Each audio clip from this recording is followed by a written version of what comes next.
नमस्कार, दोपहर के नंबर 1 डिबेट शो में आपका स्वागत है। मैं हूं आपके साथ हिमांशु दीक्षित।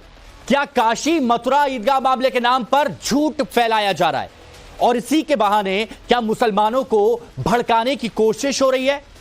दरअसल ये सवाल इसीलिए उठ रहे हैं क्योंकि एआईएमआईएम चीफ असदुद्दीन ओवैसी ऐसी ही बयानबाजी कर रहे हैं। बैरिस्टर ओवैसी साहब का दावा है कि मथुरा शाही ईदगाह को लेकर 1960 में समझौता हुआ था जिसमें हिंदू पक्ष की ओर से पंडित मालवीय ने दस्तखत किए थे, साइन किए थे, जबकि श्री कृष्ण जन्मभूमि न्यास के अधिवक्ता महेंद्र प्रताप सिंह ने ओवैसी पर पलटवार किया और कहा कि ओवैसी साहब झूठ फैला रहे हैं।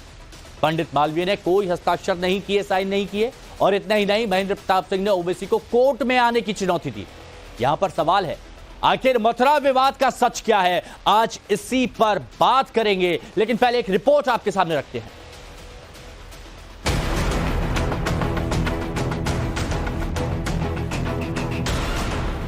जुबान पर मुसलमान, इमोशनल वाला काट और तल्ख तेवर।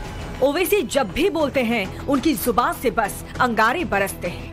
मुसलमानों का मसीहा बनने के ख्वाब में डूबे ओवैसी की लाइन यही है। मंदिर मस्जिद की बात करना, हिंदू मुसलमानों के बीच भेद करना, सियासी मंचों से भड़काऊ भाषण देना, झूठ फैलाना और बरगलाना, चाहे बात यूसीसी की हो या फिर सीएए की या फिर मथुरा काशी विवाद की। ओवैसी वोट बैंक की राजनीति के लिए मुसलमानों को भड़काने का काम कर रहे हैं। अब ओवैसी ने मथुरा शाही ईदगाह मस्जिद को लेकर ऐसा ही भड़काऊ बयान दिया है। मथुरा की मस्जिद को खोदें, काशी की मस्जिद को खोदें। अरे कौन है दीवाना जो टीवी के चैनल पर बैठकर बोलता है कि चलिए आपके पास कोर्ट का ऑर्डर तो आ गया, मस्जिद को तो हाथ मत लगाइए। क्यों? मस्जिद तुम्हारे बाप की है? मस्जिद तुम्हारे बाप की है? तुम्हारे अम्मा की जहेज में मस्जिद आई थी जो तुम टीवी चैनल पर बैठ के बोलते हैं? दीवाने समझ, अपने ईमान का सौदा करना है कर ले। तुझे जमीन बेचना है बेच ले, मगर मस्जिद का तो सौदा मत कर। ये वैसे लोग हैं, नहीं कहे कर लो कर लो। मेरे भाई, मथुरा की जो ईदगाह है 1960s में मुसलमान और हिंदू भाइयों ने बैठकर तस्वीर कर लिया, एग्रीमेंट किया। मुसलमानों ने 8 एकड़ जमीन दी और उस एग्रीमेंट पर सुन्नी वक्फ बोर्ड की इजाजत से कोर्ट में एग्रीमेंट दाखिल हो। हिंदू भाइयों की तरफ से एग्रीमेंट में कौन साइन किया? पंडित मालवीय ने साइन किया। ओवैसी ने मथुरा को लेकर झूठ फैलाने और भड़काने की कोशिश की तो जवाब मथुरा से ही मिल गया। मथुरा से श्री कृष्ण जन्मभूमि मुक्ति न्यास के अध्यक्ष अधिवक्ता महेंद्र प्रताप सिंह ने ओवैसी पर गलत बयानबाजी करने का आरोप लगाया और कहा कि पंडित मालवीय ने कोई समझौता नहीं किया। इस तरह से बयान दे करके वो क्या सिद्ध करना चाहते हैं? वो कहते हैं मालवीय जी ने एग्रीमेंट किया था। कौन सा एग्रीमेंट किया था मालवीय जी ने? हमने तो कोई एग्रीमेंट देखा नहीं है। मालवीय जी ने कभी कोई एग्रीमेंट नहीं किया, उन्हें तथ्यों की कोई जानकारी नहीं है और वो खुद बैरिस्टर हैं। वो आए कोर्ट में और मुस्लिम पक्ष की तरफ से अपना परिचय रखें, आए, स्वागत है उनका। उन तथ्यों को रखें जो टीवी चैनलों पर कह रहे हैं। इस तरह के बात कह करके, इस तरह के बयान दे करके वो सच को सामने नहीं आने देना चाहते। सच्चाई यह है कि 1968 में मुस्लिम पक्ष के साथ समझौता हुआ था। 1968 के समझौते में मुस्लिम पक्ष ने मंदिर के लिए अपने कब्जे के लिए कुछ जमीन छोड़ी और मुस्लिम पक्ष को बदले में पास की ही जमीन दी गई। लेकिन 1968 के समझौते पर सवाल खड़े किए जा रहे हैं। इस केस में कहा गया है कि कटरा केशव देव की पूरी संपत्ति ट्रस्ट की है और श्री कृष्ण जन्म स्थान सेवा संस्थान को इसका मालिकाना हक नहीं दिया जा सकता। इसीलिए 1968 का समझौता भी अवैध है। हिंदू पक्ष का दावा है कि भगवान कृष्ण का जन्म स्थान कंस का कारागार था और कंस का कारागार ईदगाह के नीचे है। सवाल यह है कि क्या चुनावी सीजन में ओवैसी झूठ फैलाकर मुस्लिम वोट बटोरने की कोशिश में लगे हैं? सवाल यह भी है कि आखिर कब तक ऐसे मुसलमानों को भड़काने का काम होगा? ब्यूरो रिपोर्ट, टाइम्स नाउ, नव भारत। तो देखिए ओवैसी साहब के क्या दावे थे ये आपने सुन लिया और हिंदू पक्ष की तरफ से जो पक्षकार अधिवक्ता है उनकी तरफ से क्या दावे हैं ये भी आपने सुन लिया। अब जो मेहमान हमारे साथ जुड़े उनसे हम आपको मिलवाते हैं। हमारे साथ महेंद्र प्रताप सिंह जी, अधिवक्ता है, श्री कृष्ण जन्मभूमि के शिकार हैं, हमारे साथ जुड़े हुए हैं। हमारे साथ में काष्टनी नागेंद्र महाराज जी जुड़े हुए हैं, हिंदू धर्मगुरु हैं, और आदिल हसन साहब AIMIM के प्रवक्ता हमारे साथ में हैं, हाफिज नूर अहमद अजहरी साहब इस्लामिक स्कॉलर हमारे साथ में जुड़े हुए हैं। आप सभी का बहुत बहुत स्वागत है। काष्टनी नागेंद्र जी हमारे साथ में जुड़ेंगे। आदिल हसन साहब, ये किसकी बात ओवैसी साहब कर रहे थे? हालांकि बहुत तल्ख अंदाज में ओवैसी साहब ने बोला, लेकिन किन मालवीय जी की बात कर रहे थे? पंडित मालवीय जी की थोड़ा बता सकते हैं? प्रकाश डालिए जरा। भारत में पंडित मदन मोहन मालवीय जो हैं, वो किसी तारुफ के मोहताज नहीं है, ना किसी परिचय के मोहताज हैं। एक बार फिर से बोल दीजिए, थोड़ा ऑडियो डाउन हो परिचय के वो थोड़ी मोहताज हैं। अरे भारत में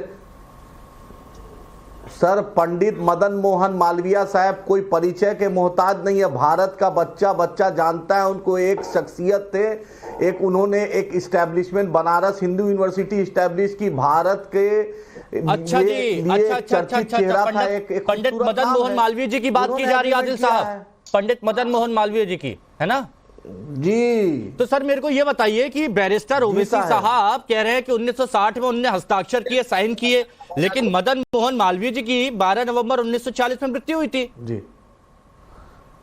तो 60 में कैसे हस्ताक्षर किए उन्होंने? हाँ, 1946 में उनकी मृत्यु हो गई थी, निधन हो गया था मदन मोहन मालवीय जी का, पंडित जी का। 1960 में हस्ताक्षर कैसे कर दिए? आपको अरे भाई उससे पहले हस्ताक्षर हुआ है, अंग्रेज के वक्त हुआ है। अच्छा, मतलब बैरिस्टर साहब ये कह रहे हैं कि 1960 में उन्होंने खुद साइन किया था। 1960 में उन्होंने खुद साइन किया थे, बैरिस्टर साहब ने कहा, आपने सुना ना? जी हम सुने। हाँ। बैरिस्टर साहब जो एडवोकेट साहब ने जो कहा है उसका साक्ष्य कोर्ट में देंगे। अच्छा, तो मतलब जो कह रहे हैं वो मांग रहे हैं महेंद्र भाई, हम लोग के एडवोकेट साहब सीनियर है। हाँ। तो बैरिस्टर साहब ये कह रहे थे कि मतलब पहले ही हो गया था हस्ताक्षर, 60 में नहीं। अच्छा, अरे भाई 60 में हुआ था, जो भी हुआ था आपके सामने हम रख देंगे। एडवोकेट साहब ने आज ये तो बात कैसे रख देंगे? मुझे ये बताइए कि वो बयान हमने सुनवाया, हमारे दर्शकों ने सुना, और बैरिस्टर साहब पूरे कॉन्फिडेंस के साथ कह रहे हैं कि 1960 में हस्ताक्षर किए, 60s में, तो कैसे हस्ताक्षर किए पंडित जी ने? जिस तरीके से मोदी जी बिहार में अलेक्जेंडर को ले आए थे, उसी तरीके से हम भी कॉन्फिडेंट में बोल रहे हैं। अच्छा, तो आप भी क्या मदन मोहन मालवीय जी को 1960 में ले आएंगे? एडवोकेट साहब ने अपनी बात रखी, हम रखेंगे। अच्छा, ठीक है। अरे भाई जैसे मोदी जी ले आते हैं उसी तरह हम भी ले आएंगे, मौका तो दीजिए। अच्छा, मतलब ले आएंगे, यानी जो सच्चाई है उसको आप इधर उधर कर देंगे, ऐसा आप बोल रहे हैं? प्रैक्टिकली जो संभव है कम से कम वो तो बात रखिए आदिल हसन साहब, कि बिना सच्चाई के बोल रहे हैं। प्रैक्टिकली संभव है कम से कम वो तो बात रखिए। अरे सर दोनों अच्छा सुनिए, दोनों पक्षों में समझौता हुआ था कि नहीं हुआ था? ये मानते हैं एडवोकेट साहब की नहीं? 7 एकड़ जमीन दी गई थी कि नहीं? चलिए ठीक है, ये एडवोकेट साहब पॉइंट जो आपने उठाया कि मालवीय जी ने हस्ताक्षर किए, कम से कम वो तो यहां पर दर्शकों ने देख लिया, टाइम्स ऑफ भारत और देश की जनता ने देख लिया कि ये पहला पॉइंट क्या था जो आपने पंडित मालवीय जी के हस्ताक्षर की बात की 1960s में। ठीक है, अब दूसरा पॉइंट 68 के समझौते की बात, तो महेंद्र प्रताप सिंह जी हमारे साथ में है, पक्षकार हैं। महेंद्र प्रताप सिंह जी, 68 के समझौते का जिक्र ओवैसी साहब कर रहे हैं, जरा इस पर थोड़ी सी रोशनी आप डाल दीजिए। उन्होंने तो डाली, लेकिन बोल रहे हैं हम तो करवा देंगे, बताइए आप। देखिए, ये सब तथ्य जो ओवैसी जी ने बताए हैं, ये सब बिल्कुल गलत है। 1960 में कोई कंप्रोमाइज हुआ ही नहीं। जो कंप्रोमाइज की कॉपी में लेके आया हूँ, कंप्रोमाइज की कॉपी ये मेरे हाथ में। आदिल हसन साहब आप भी देख लीजिए कि ये कॉपी 1968 के कंप्रोमाइज के केस नंबर 43 और केस नंबर 43 में सिविल जज बत्ता से यहाँ कंप्रोमाइज हुआ था, और जिसमें के हमारी तरफ से श्री कृष्ण जन्मस्थान जो कहते हैं संघ, उनमें देवधर शास्त्री जी पंडित मदन मोहन मालवीय जी का तो 1940 में ही उनका देहांत हो गया। हाँ, थोड़ा ऑडियो बढ़वाइए। इस तरह की इस तरह की जो बातें की जा रही है ना, इस तरह की बातों का कोई मतलब नहीं बनता है। पहले तथ्यों को जानना चाहिए। हाँ। और ओवैसी जी बड़े सीनियर लीडर हैं, बैरिस्टर भी हैं। एक मिनट मेरी बात कंप्लीट कर लो। वो बैरिस्टर भी है, तो उनको पूरे तथ्यों के साथ अपनी बातें रखनी चाहिए। हाँ। और मैंने कल भी उनको कहा था कि अगर वो इस सब कहना चाहते तो कोर्ट में आ जाने का स्वागत है, कोर्ट में हम अपनी बातें कहें, क्योंकि इस तरह की बिना सिर पैर की बातें करने से कुछ हल होने वाला नहीं है। हाँ। इससे समाज का सद्भाव खराब होता है, एक लोगों में गलत मैसेज जाता है, मेरे पास 1967 का वो केस डाला गया, 1968 में उसमें कंप्रोमाइज हुआ। कितने लोग थे?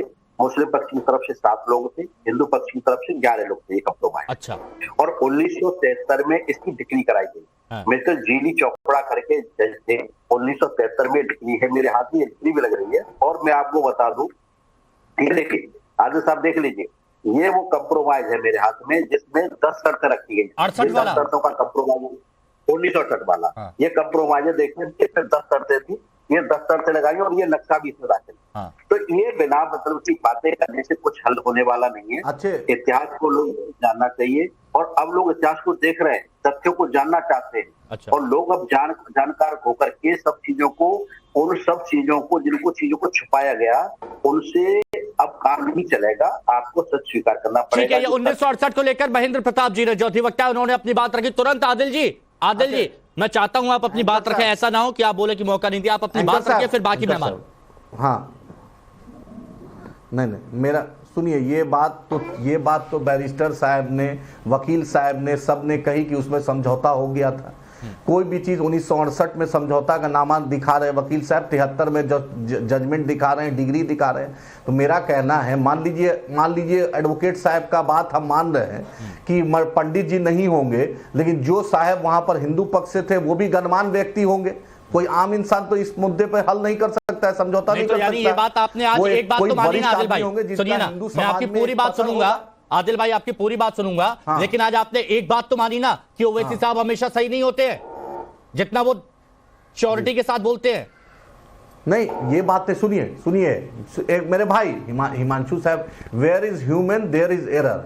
कोई इंसान कोई फरिश्ता नहीं होता। जो पंडित, अगर एडवोकेट साहब ये बात कह रहे हैं, लेकिन ये अच्छी बात है कि बहुत सहजता के साथ आप मान रहे हैं कि ओवैसी साहब एरर कर सकते हैं, क्योंकि वो भी ह्यूमन है ना। उसमें कहीं ना कहीं नहीं, सुनिए एक बात सुनिए, कहीं ना कहीं पंडित मालवीय साहब का योगदान होगा, कहीं ना, क्योंकि आप सोमनाथ चटर्जी साहब की किताब पढ़ लीजिए, उसमें अगर पार्लियामेंट में, और सबसे ज्यादा दूसरे भी उनके प्रतिद्वंदी भी बोलते हैं कि सबसे ज्यादा वेल रेड पार्लियामेंटेरियन है तो उसका नाम बैरिस्टर असदुद्दीन ओवैसी साहब है। हम टेली प्रॉम्प्टर से नहीं बोलते हैं, ना हम राहुल गांधी की तरह स्क्रिप्ट राइटर से बोलते हैं। इंसान है कहीं, लेकिन पंडित मदन मोहन मालवीय साहब का कहीं ना कहीं कुछ होगा। एक चीज और, नागेंद्र जी और अजहरी साहब, मेरे को बस 2 मिनट का टाइम और दीजिएगा, बस 1 मिनट का टाइम, फिर मैं आता हूं आपके पास। महेंद्र प्रताप जी, मेरे को ये जो 68 वाला समझौता है, इसकी थोड़ी टेक्निकलिटी समझा दीजिए कि क्या ये समझौता जिन्होंने किया वो इसके लिए कैपेबल थे या फिर उनको इस बात का अधिकार था, ये बताइए मुझे। देखिए 1967 में केस डाला गया, केस नंबर 43। हाँ। और 1968 में कंप्रोमाइज। हाँ। और ये प्रॉपर्टी श्री कृष्ण जन्मभूमि ट्रस्ट के नाम पर है। हाँ। और श्री कृष्ण खसरा खतौनी जो रेवेन्यू रिपोर्ट है उसमें इसका नाम दर्ज है। और इसमें क्या हुआ, बड़ी चालाकी के तहत एक षड्यंत्र किया गया कि इसमें श्री कृष्ण जन्म स्थान सेवा संघ के व्यक्ति हैं देवदास शास्त्री, उनसे कंप्रोमाइज करा दिया। भाई आप ये समझिए खतर साहब कि आपकी AIM की प्रॉपर्टी है। अच्छा। आप उसका रजिस्ट्री कर देंगे किसी के नाम, आप कर देंगे रजिस्ट्री उसके नाम किसी के नाम। अरे प्रॉपर्टी A के नाम है, B जाकर के उसका कंप्रोमाइज कर रहा है, तो ये कैसे पॉसिबल है? आप सुन लीजिए मेरी बात, मैं आपकी बात बहुत अच्छे सुन रहा हूँ, बहुत अच्छे सुन रहा हूँ। आप एक ही प्रॉपर्टी, हाँ ये बात सुनिए, लेट मी फिनिश। एक ही प्रॉपर्टी को B कैसे कंप्रोमाइज कर लेगा जाकर? भाई श्री कृष्ण जन्मभूमि ट्रस्ट की प्रॉपर्टी 13.37 एकड़ जमीन है, 2.5 एकड़ मस्जिद पक्ष की आप बताते हैं। भाई टोटल प्रॉपर्टी श्री कृष्ण जन्मभूमि ट्रस्ट की थी। और फिर आप 10 कंडीशन से लेके आ गए, 10 कंडीशन से आप कोई कंडीशन में पूरी नहीं कर रहे हैं। तो 1968 का कंप्रोमाइज है, 1968 का कंप्रोमाइज जो औसत पर्सन नहीं था उसने किया।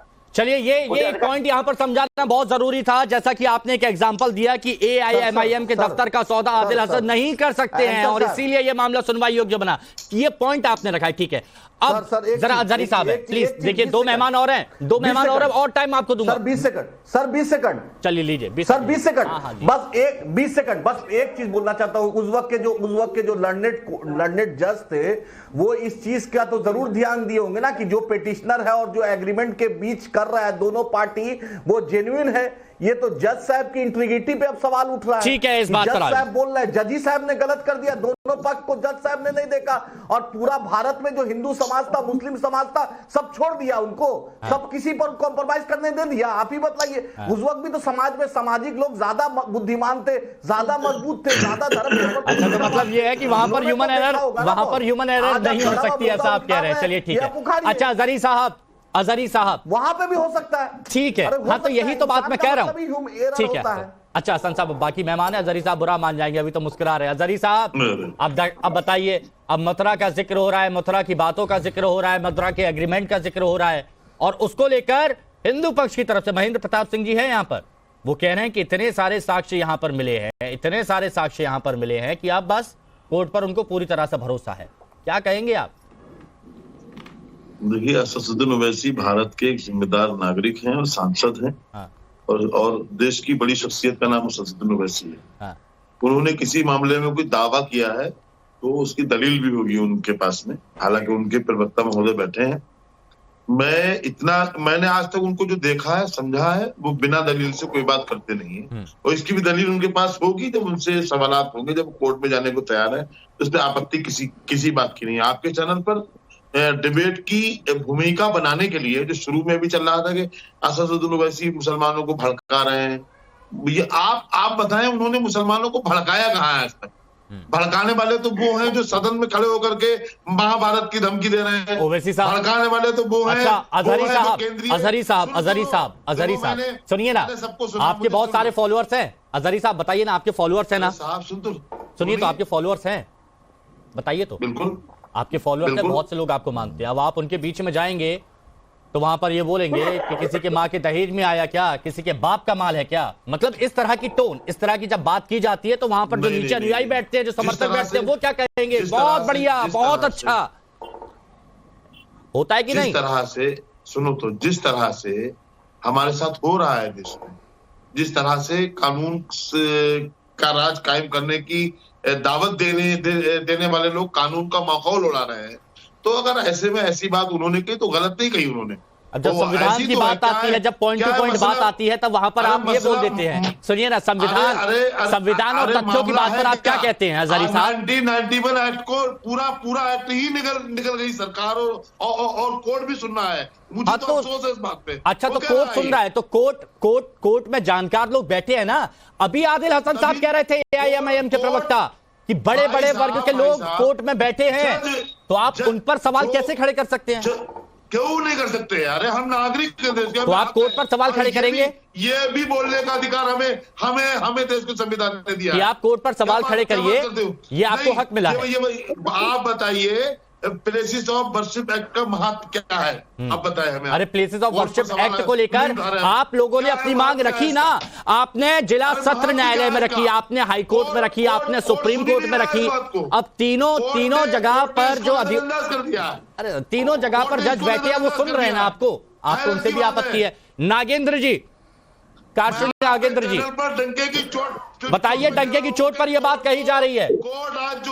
साक्ष्य महेंद्र प्रताप सिंह जी ने प्रस्तुत कर दिए कि ये जो इस प्रकार की वार्तालाप, वक्त दिया, रुकिए। ओवैसी साहब हर बार कोई ना कोई ऐसा बयान देते हैं जिसका कोई तुकबंदी नहीं होती है। पहले ये कहते हैं कि मोदी और योगी कब तक रहेंगे, और कहते हैं कि मंदिर है, मंदिर नहीं था, मस्जिद थी, मस्जिद है, मस्जिद रहेगी। ये कहाँ का सवाल है? मैं तो ये कहूंगा कि भारत रामकृष्ण और ऋषियों का देश है। यहाँ मुस्लिम नाम की कोई चीज थी ही नहीं।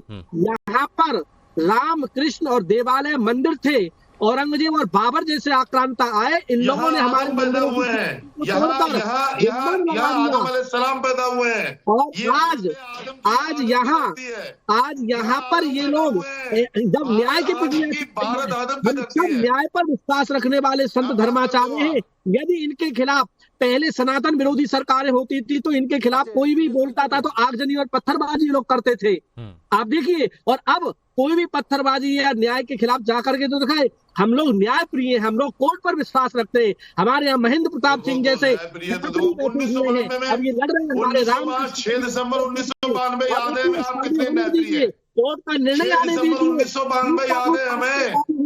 कितने न्यायप्रिय हैं आप कि अल्पसंख्यक समुदाय की इबादत अब देखिए, अब अजहरी साहब, मैं कुछ बोलूंगा तो बोलेंगे कि बोलता है ना। अब जरा इतनी सी बात समझिए मेरी, मालूम है आप तो भाजपा की बात करेंगे। नहीं, अब मेरे को इतनी सी बात जरा समझाइए कि यहाँ पर कोर्ट की बात की जा रही है, यहाँ संविधान की बात की जा रही है, यहाँ कह रहे हैं कि न्यायालय की तरफ से जो फैसला होगा हम हाथ जोड़कर उसको अपना लेंगे, उसको मान लेंगे। लेकिन आप बोलते हैं कि गलती वहां से भी हो रही है। ये भी झूठ बोल रहे हैं, वो हाथ जोड़कर मान लेंगे। धमकी दी जा रही है हमें, महाभारत की धमकी दी जा रही है हमें। सदन में खड़े होकर संवैधानिक पद पर बैठे हुआ एक प्रदेश का, बड़े प्रदेश का मुख्यमंत्री दे रहा है, धमकी दे रहा है हमें साहब। अब बताइए, बार बार धमकी दे रहा है। अब संवैधानिक पदों पर भी आप सवाल यहाँ पर खड़े कर रहे हैं, आप कोर्ट पर यहाँ पर सवाल खड़े कर रहे हैं, तो ऐसे तो नहीं चलता ना कि हर चीज आपके हिसाब से चलेगी।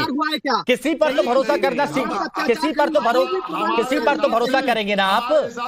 अरे किसी पर तो भरोसा करेंगे ना जरी साहब। अरे यार भाई, धर्म निरपेक्ष देश है हमारा, और संविधान की कसम खाने वाले लोग संविधान का आदर नहीं कर रहे हैं।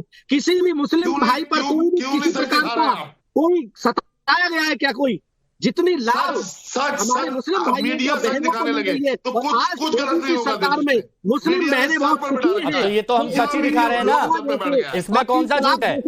लगा है। अब बताइए, ये तो सारे साक्ष्य, ये तो सब ऑन रिकॉर्ड है, इसमें क्या झूठ है, क्या गलत है? ये सारी चीज जो बताई जा रही है, महेंद्र प्रताप सिंह जी भी कह रहे हैं 70% जमीनें पंडित मदन मोहन मालवीय हिंदू थे और सनातनी थे, वो मथुरा की आबादी ईदगाह की जमीन पर है। निकालिए तो आपकी कदम। मथुरा की आबादी ईदगाह की जमीन पर है। अच्छा एक मिनट, आप ये कह रहे हैं कि मथुरा की जो आबादी है वो ईदगाह की जमीन पर है 70%? जो शहर है, हाँ। मथुरा का शहर है, वो 70% ईदगाह की जमीन पर है। देखिए, ये पॉइंट आपने बोला है, अब ये आपने पॉइंट बोला है तो इसका जवाब सुनना बहुत जरूरी है, क्योंकि दस्तावेज लेकर महेंद्र प्रताप सिंह बैठे हैं। महेंद्र जी बताइए। आदिल भाई थोड़ा सा रुकिए प्लीज, आदिल भाई तुरंत आ रहा हूँ। हिमांशु सुनिए, हाँ सुनिए, ये 13.37 एकड़ जमीन है और 13.37 एकड़ जमीन पूरी सिर्फ जन्मभूमि ट्रस्ट के नाम पर है। और ट्रस्ट के नाम पर ये प्रॉपर्टी खसरा खतौनी देख लीजिए, मेरे पास रखिए, ये रखिए, दिखा देता हूँ मैं आपको। और नगर निगम का रिकॉर्ड मेरे पास रखा हूँ, जिसमें ये प्रॉपर्टी सिर्फ जन्मभूमि ट्रस्ट के नाम पर। और भैया, ये मथुरा इतना प्राचीन शहर है, ये कहाँ से आपके स्थान में बच गया? आज का शहर है ये सप्तपुरियों में आता है। जैसे महाराज जी बता रहे थे अभी कि ये राम और कृष्ण का देश है। आप बेमनुष्यता फैला करके सदभाव खड़ा करना चाहते हो, आपको सत्यों की जानकारी किसी का भी कह दो। आप सुन लीजिए, आप किसी का भी कह दो, ये गरीब नवाज का देश है, हम कह रहे हैं ये गरीब नवाज का देश है। मानो ना फिर हमारी बात। सुनिए, प्लेसेस ऑफ बर्थ एक्ट की जब बात आप कर रहे हैं तो प्लेसेस ऑफ बर्थ एक्ट की धारा भी पढ़ लीजिए आप। आपको ने कह दिया अभी काशी के मामले में हाई कोर्ट ने, डिस्ट्रिक्ट कोर्ट ने, सबने डिसाइड कर दिया कि प्रॉपर्टी का कैरेक्टर क्या है, धार्मिक कैरेक्टर क्या है प्रॉपर्टी का। धार्मिक कैरेक्टर क्या है बनारस का, धार्मिक कैरेक्टर क्या है मथुरा का। ये मंदिर का कैरेक्टर है। मस्जिद नहीं, आप भी जानते हैं 1670 में औरंगजेब ने मंदिर तोड़ा था, जिसके लिए आपको अफसोस होना चाहिए, माफी मांगनी चाहिए कि इस देश के मंदिरों को तोड़ के आपने मस्जिद बना दी। अरे अधिवक्ता है, आप बड़े वकील हैं, लेकिन आपने का कत्ल आपने कर दिया है। आप देश के कानून के कातिल साबित हो रहे हैं। अच्छा एक बात अच्छा ठीक है, यहां पर तो दोनों ने अपने तर्क रखे, दोनों ने अपने पॉइंट रखे, वो साक्ष्य सबूत प्रस्तुत कर रहे हैं और महेंद्र प्रताप जी हाथों में पूरे सारे दस्तावेज लेकर बैठे हैं, सारे साक्ष्य सबूत वहां पर प्रस्तुत कर रहे हैं। लेकिन प्रताप जी, महेंद्र जी, अजहरी साहब थोड़ा सा रुकिए। आदिल भाई कुछ कह रहे हैं। आदिल जी बोलिए। हिमांशु, हाँ, अरे रुकिए हिमांशु जी, ये जो आदिल भाई बोलिए, जो अभी जो भाई साहब बोल रहे थे इनका देश है, ये देश लॉर्ड महावीरा का भी है, ये लॉर्ड महावीरा का भी ये देश है, ये गौतम बुद्ध की भी धरती है, गुरु गोविंद जी महाराज की भी सरजमी है, शेख सरफुद्दीन यहिया मनेरी की भी सरजमी है, ख्वाजा गरीब नवाज की भी सरजमी है। हाँ, ये ऐसा नहीं कि किसी का एक औरंगजेब के लिए हम क्यों माफी मांगे? बोलिए, नरेंद्र मोदी माफी मांगे? औरंगजेब का मैं प्रवक्ता हूं क्या?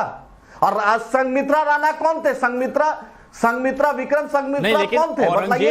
औरंगजेब ने जो किया है वो तो आप मानते हैं ना कि ऐसा कुछ हुआ है, ये तो मानते हैं ना। हम प्रवक्ता हैं क्या? नहीं, अरे आप जानकार हैं भाई, आप जानकार हैं।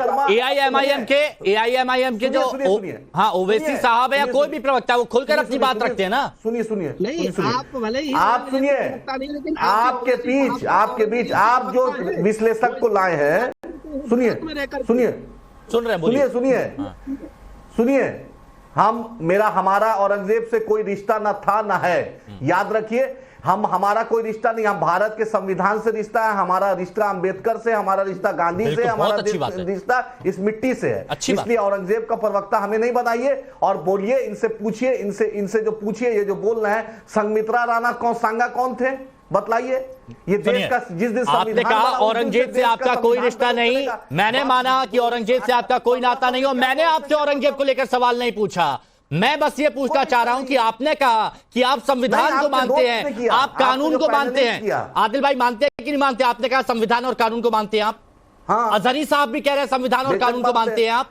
अब सुनिए ना, अब जो सबूत महेंद्र प्रताप सिंह के पास हैं और जो वो सबूत रख रहे हैं, 1395 के चकबंदी के नक्शे में ईदगाह या मस्जिद का जिक्र नहीं है। स्टूडियो में सुन तो लीजिए, अरे वो दस्तावेज, मैं दस्तावेज बस रेफरेंस के लिए बता रहा हूँ। क्यों रख रहे हैं? कोर्ट में रखिए, रेफरेंस के लिए बता रहा हूँ। सुनिए तो मैं पूरी बात तो सुनिए आदिल भाई, पूरी बात तो सुनिए, पूरी बात सुनिए। अगर मैं पूरी बात फिर आपकी बात सुनूंगा।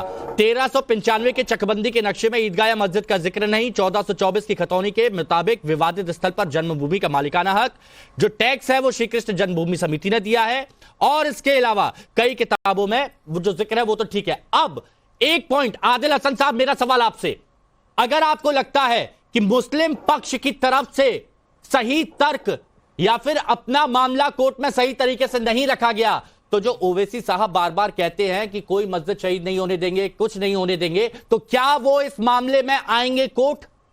जैसा ये महेंद्र प्रताप सिंह कह रहे हैं, वो कोर्ट आएंगे?